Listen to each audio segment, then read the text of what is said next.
یہ ہے تہران، ایک ایسا شہر جہاں تاریخ اور حال ایک ساتھ سانس لیتے ہیں۔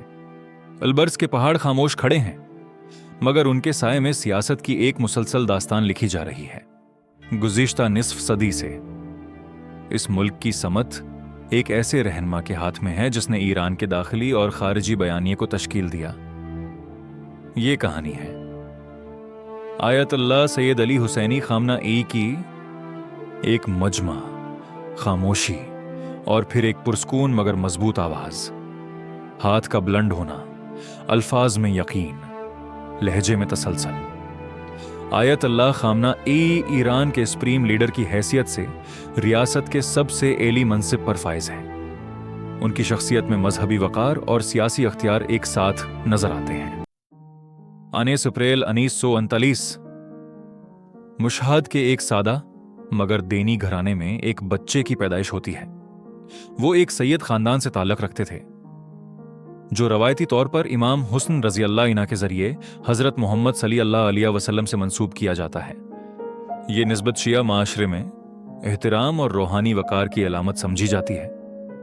ان کے والد آیت اللہ سید جواد خامنہ اے ایک عالمی دین تھے۔ گھر میں وسائل محدود تھے مگر علمی ماحول مضبوط تھا۔ کم عمری میں ہی انہوں نے قرآن، فقہ اور عربی زبان کی تعلیم حاصل کرنا شروع کی۔ بعد ازاں وہ قم گئے جہاں شیعہ مذہبی تعلیم کا مرکزی ادارہ موجود تھا۔ قم میں ان کی فکری تشکیل ایک اہم مرحلے سے گزری۔ آیت اللہ روح اللہ خمینی ان کے اساتذہ میں شامل تھے۔ یہ وہ دور تھا جب مذہبی قیادت اور سیاسی نظریات ایک دوسرے سے جڑ رہے تھے۔ اسلامی حکومت، ولایت فقیہ اور مذہبی اختیار کا تصور ان کی سوچ کا حصہ بنتا گیا۔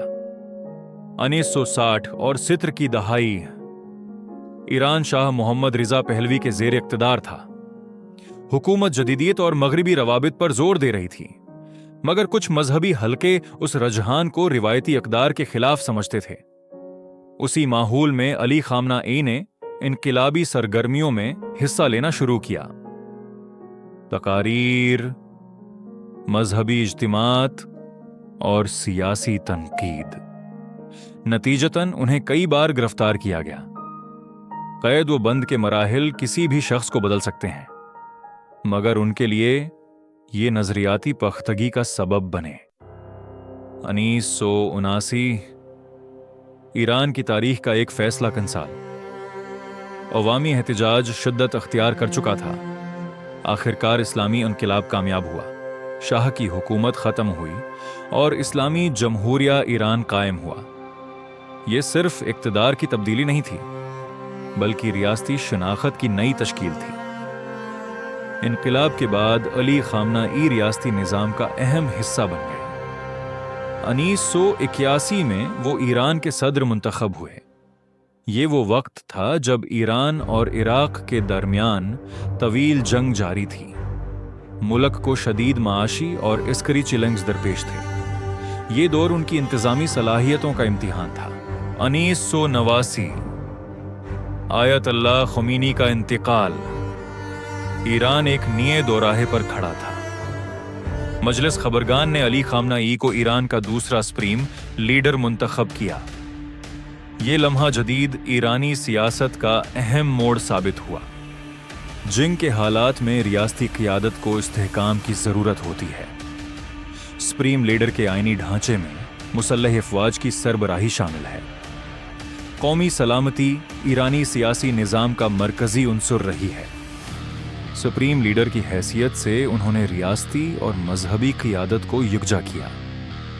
ان کے اختیارات میں شامل ہیں مسلح افواج کی سربراہی، عدلیہ کی نگرانی اور اہم ریاستی تقرریوں کی منظوری۔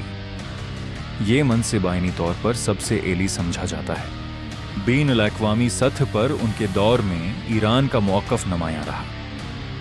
جوہری پروگرام، عالمی پابندیاں اور مشرق وسطی کی سیاست اہم موضوعات بنے رہے۔